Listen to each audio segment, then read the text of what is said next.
8일 목요일 새벽기도 함께 주님 앞에 나갑니다. 오늘 말씀은 예레미야 44장 11절에서 19절 말씀입니다. 함께 우리 봉독하며 나갑니다. 그러므로 만군의 여호와 이스라엘의 하나님께서 이와 같이 말씀하시니라. 보라, 내가 얼굴을 너에게로 향하여 환난을 내리고 온 유다를 끊어버릴 것이며 내가 또 애굽 땅에 머물러 살기로 고집하고 그리로 들어간 유다의 남은 자들을 처단하리니 그들이 다 멸망하여 애굽 땅에서 엎드러질 것이라. 그들이 칼과 기근에 망하되 낮은 자로부터 높은 자까지 칼과 기근에 죽어서 저주와 놀램과 조롱과 수치의 대상이 되리라. 내가 예루살렘을 벌한 것 같이 애굽 땅에 사는 자들을 칼과 기근과 전염병으로 벌하리니 애굽 땅에 들어가서 거기에 머물러 살려는 유다의 남은 자 중에 피하거나 살아남아 소원대로 돌아와서 살고자 하여 유다 땅에 돌아올 자가 없을 것이라. 도망치는 자들 외에는 돌아갈 자가 없으리라 하셨느니라.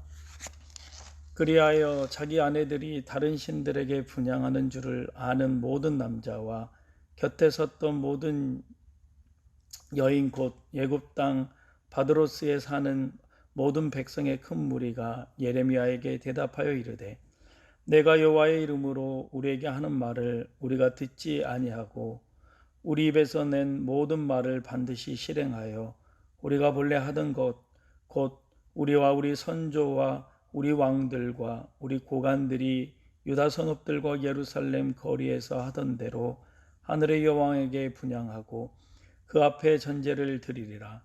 그때는 우리가 먹을 것이 풍부하여 복을 받고 재난을 당하지 아니하였더니 우리가 하늘의 여왕에게 분향하고 그 앞에 전제드리던 것을 패한 후부터는 모든 것이 궁핍하고 칼과 기근의 멸망을 당하였느니라 하며 여인들은 이르되 우리가 하늘의 여왕에게 분향하고 그 앞에 전제를 드릴 때에 어찌 우리 남편의 허락 없이 그의 형상과 같은 과자를 만들어 놓고 전제를 드렸느냐 하는지라. 아멘. 우리 주신 말씀을 생각하며 함께 묵상하며 나갑니다. 다 같이 묵상하겠습니다.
함께 기도하며 나갑니다. 사랑의 하나님, 이 시간에 또 저희들 하루의 일과를 주님 앞에 기도로서 시작합니다. 오늘 이 하루도 주님 앞에 온전히 드릴 수 있는 하루가 될 수 있도록 주님 인도하여 주시고, 저희들의 삶 가운데 좌로나 우로나 치우치지 않고 온전히 올곧는 우리들의 믿음의 삶이 될 수 있도록 주님 인도하여 주시옵소서. 이 시간 저희들 또 주님 앞에 말씀을 듣고 하루를 시작합니다. 말씀에 기담게 하여 주시고 그 말씀대로 살겠다 몸부림칠 수 있는 이 하루가 될 수 있도록 주님 인도하여 주시옵소서. 감사드리며 예수님 이름으로 기도드리옵나이다. 아멘.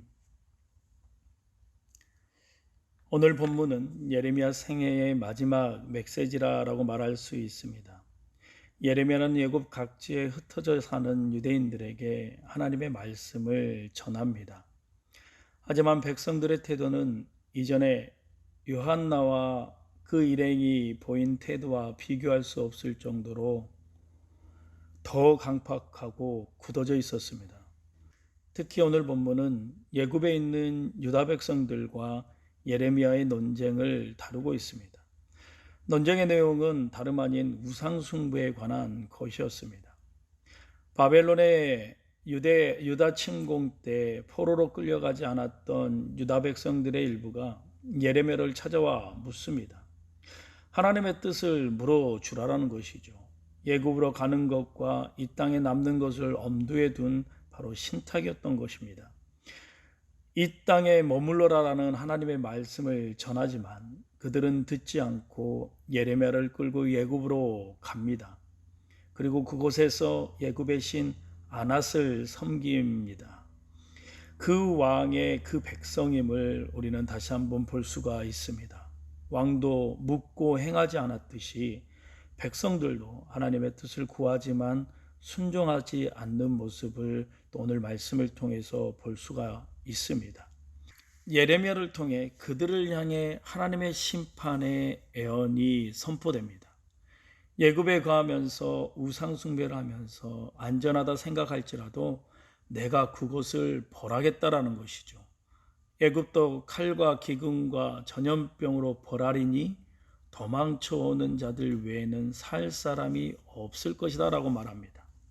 이 예언의 말씀을 듣고 도망쳐 나오는 자는 살 것이요 듣지 않는 자는 죽게 될 것이다 라는 거죠. 그런데 그들은 우상 숭배를 그칠 마음도 없었고 그곳을 떠나 유다 땅으로 돌아갈 생각도 없었습니다. 그들의 모습을 보면 우상 숭배가 습관화되었기 때문이었습니다. 유다 백성들이 하늘 여신을 숭배한 것은 오랜 역사를 가지고 있었습니다. 예레미야는 그들의 죄를 고발하면서 그들이 조상 때부터 왕들을 비롯해 고관들과 일반 백성까지 나라의 곳곳에서 우상을 숭배하고 있었다라고 지적합니다. 그들은 하나님을 섬기는 성전에서도 하나님께 제물을 바칠 뿐만 아니라 이방의 우상들을 끌어들여와 조상 대대로 그것들에게도 제사를 동일하게 드렸습니다. 하나님은 유다 백성들이 가나안 땅으로 들어오기 전부터 이러한 이방 종교의 영향을 받게 될 것이라고 철저히 경계하셨는데 이들은 그 하나님의 메시지를 무시했던 것이죠. 그럼에도 그들은 하나님과의 언약을 어기고 가나안의 우상들을 섬기는 것을 조심하지 않았습니다. 더욱이 이들의 우상 숭배는 교묘하게도 하나님과 우상을 겸하여 섬기는 모습으로 나타났습니다. 이런 이유로 그들은 하나님을 향한 믿음을 저버릴 일이 없다고 항변했던 것이죠. 그리고 자신들의 어려움을 벗어나는 유일한 방법은 하늘의 여왕에게 드리는 제사를 더욱 정성껏 마련하는 것이다 라고 생각했습니다. 그것이 또한 하나님을 제대로 섬기는 일이라 여겼던 것이죠. 그러나 하나님은 이러한 신앙을 가르쳐 두 마음을 품는 우상숭배라고 분명하게 말씀하신다는 것이죠. 우리도 그렇습니다. 두 마음을 품고 신앙생활하는 죄가 습관화되지 않으려면 날마다 말씀으로 우리 안에 숨은 우상숭배의 죄를 비춰봐야 합니다. 그리고 말씀의 인도하심을 따라 회개하는 것이야말로 우리가 취해야 할 마땅한 태도라는 것이죠. 지금 우리가 살아가고 있는 이 세상은 성공이라는 우산을 심고 또 섬기고 살아가고 있습니다. 성공하면 편해지고, 성공하면 내가 하고 싶은 거 다 할 수 있고, 성공하면 주변의 시선들도 다르다라고 생각한다라는 것이죠. 그래서 하나님 앞에 성공의 우상을 만들어 달라라고 요구하고 있습니다. 그러나 우상 숭배는 하나님을 기다리지 못하는 것이라는 겁니다. 우상 숭배는 하나님 이외의 것에서 만족을 찾으려는 노력이다라는 것이죠. 그러한 이들에게 예레미야는 오늘 16절에서 18절에 이렇게 말합니다. 우상 숭배하는 너희를 칼과 기근과 전염병으로 멸망시키겠다라는 하나님 말씀에 그들은 역으로 억지 주장을 펼치고 있습니다. 우리가 하늘의 여호와께 분향할 때는 먹을 것도 풍성했고 잘 살았다라는 것이죠. 그런데 하늘의 여호와에게 분향하는 것을 그쳤을 때 모든 것이 궁핍해졌고 칼과 기근에 멸망당했다라는 것을 이들은 얘기하고 있습니다. 하늘의 여왕은 고대 군동에서 가장 많이 숭배된 신으로 아스타롯이라는 풍요의 신입니다. 아수르와 바벨론에서는 이슈타르라라고 불렀고, 헬라에서는 아프로디테라고 불렀고, 로마에서는 비너스로 알려진 신입니다. 예굽에서는 아낫이라고 불렀고, 예굽에 있는 하나님의 자녀들이 이 아낫에게 다시 분향하는 것을 시작했다라는 것이죠. 이들이 관점으로 보면 그들의 말은 완전히 거짓은 아니었다라는 것이죠. 사실 요시아 왕이 아스타로스를 비롯한 모든 우상 숭배를 근절하고 오직 하나님만 섬기는 종교 계획을 펼쳤을 때 백성들이 이해할 수 없는 일들이 일어났습니다. 요시아는 무깃도에서 예굽의 바로와 맞서 싸우다 전사하게 되어 유다 왕국의 혼란이 빠지게 되었습니다. 하나님께 잘하려고 노력했는데 왜 이런 일이 일어났는가? 바로 혼란스러울 뿐만 아니라 그들에게는 이해가 안 갔다라는 것이죠. 그리고 얼마 지나지 않아 바벨론이 침공에 들어와 유다는 멸망의 길을 걷게 됩니다. 그러나 그것은 그들의 선조들의 잘못으로 인해 유다 멸망이 예정되었던 것이 시행되었던 겁니다. 그런데 이들은 자기 눈에 비춰주는 것들만 보고 그것들을 가지고 하나님 앞에 원망하고 있다는 것이죠. 이 모든 문제와 범죄가 어디서 출발했습니까? 바로 듣지 아니한 것에서 시작되었다라고 말합니다. 하나님의 말씀을 듣지 아니하면, 내가 듣고 싶은 것만 듣고 행한다면 바로 하나님 말씀대로 따라가지 않는다라는 것이죠. 하나님의 말씀대로 하면 내가 손해보고 희생할 것 같다라는 거죠. 그래서 듣지 않고 듣고 싶은 것을 골라서 듣는 그러한 삶을 살아간다는 것이죠. 그것들만을 듣고 또 그것들만을 가지고 행한다라는 것이죠. 그러나 그 이유는 결국 멸망의 심판이 온다라는 것을 우리는 알아야 합니다. 계시록 2장 7절 말씀에 보면 하나님은 사람을 듣는 존재로 만드셨다 말하고 있습니다. 그러므로 귀 있는 자는 성령 하나님이 하시는 말씀을 듣고 살아가야 합니다. 나의 예굽에서 도망쳐야 한다라는 것이죠. 제2의 출애굽의 역사를 이루어야 합니다. 그곳을 도망쳐 나오는 길에 바로 구원이 있다라는 것이죠. 우리의 삶을 우리도 한번 이 시간 돌아보길 원합니다. 죄를 짓고 있는 그것에 우리는 얼마나 많은 시간을 쏟고 있는지, 또 얼마나 계획적으로 그 일을 저지르고 있는지, 그 죄들이 주변에 일어나고 있는 것을 보면서도 묵과하며 지나가지는 않았는지, 하나님 말씀 앞에 내가 죄 짓는 일에 대해서 합리화하지는 않았는지 돌아볼 수 있는 오늘 이 시간이 되기를 소원합니다.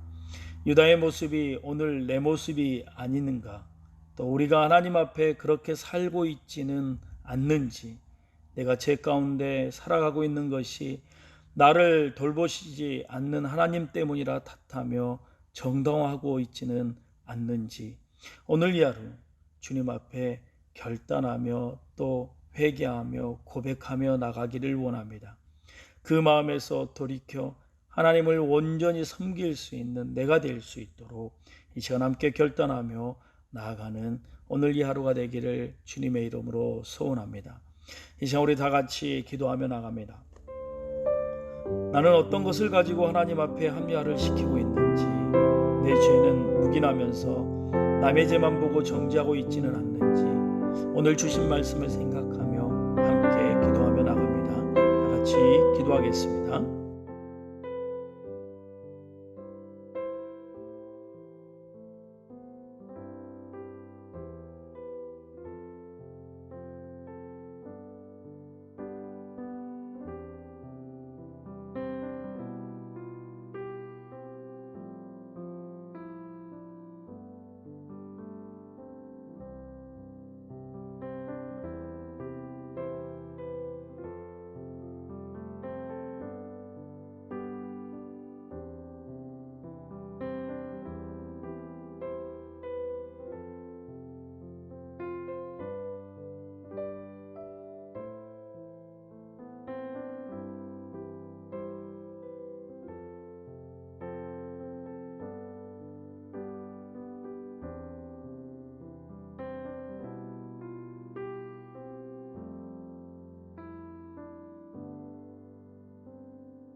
이 시간 우리 교회를 위해서 기도할 때 특히 오늘 주일 예배를 위해서 함께 기도하기를 원합니다. 예배를 위해서 기도할 때 주일 예배 가운데 죽은 영혼이 거듭나는 예배가 될 수 있도록 말씀을 전하시는 목사님의 마음을 온전히 하나님께서 주장하여 주셔서 말씀을 전하실 때 성령의 온전한 도구로 쓰임받을 수 있도록 기도해 주시고 성령과 능력과 큰 확신으로 선포할 수 있도록 그 선포된 말씀을 우리 모든 성도들이 잘 받을 수 있도록 함께 고백하며 나갑니다.